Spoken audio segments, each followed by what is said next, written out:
Hi, my name is Cecily Warren, and I'm a resident of Detroit, Michigan. I am here because I value the things that assist my family to help them to thrive, and these budget cuts threatens to do that.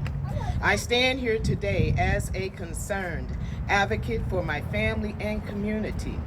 The cuts threaten vital things that my family needs, like Medicare, food stamps, and children's free lunch programs at school. This is devastating to people. I am a mother, a grandmother, a wife, and I'm currently doing my part.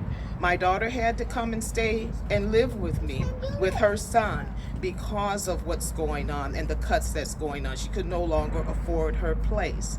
Now, they say affordable housing, that's a word they keep throwing around. However, affordable housing with one bedroom is $1,200 a month.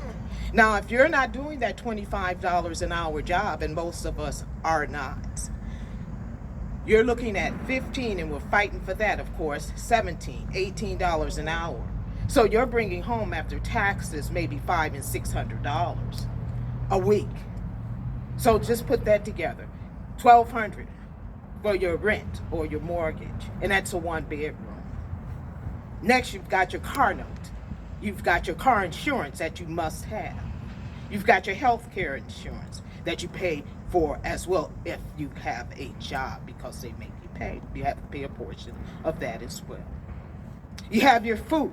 They want to cut the EBT benefits. Now, of course, you're working, so you're not even qualified for that because you're working. So you can't even get in on that either to help you out. Now, of course, you've got your lights, your utilities running $300 a month. You've got your food, maybe it's two of you, and maybe you eat maybe $200 or $300 worth of food a month. Do the math. You've got to have a phone, because you got kids. So you have to keep in touch with your job, your children, your school, things of that nature. Factor that in. Factor just all the little things, and maybe you got a little charge card on the side to just so that you can maybe go and purchase something that your kid might need or your household might need. Factor that in with going back to work every day, doing 60 miles a day, because your job is not in the city. You're doing 30 miles there and 30 miles back. So factor the gas into that. When you get to the end of the month at $500 and $600 a week, you're in a deficit, not a plus. And yet they're still saying affordable housing. You can't afford to even get in there. And being that you're a single parent and a female, you can't just live anywhere. So you have to have safe housing as well. And let's go to the food program at school. They want to cut that, or cutting things of that nature. Well, some of these kids, that's the first meal. That's the first meal of the day.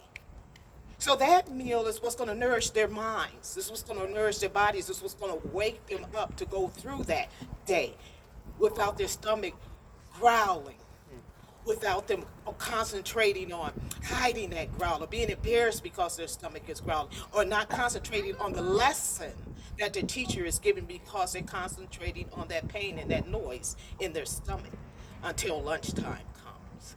And hopefully the parent have given them some money, but the way things are now, they're cutting that. You can't even get free lunch with that anymore.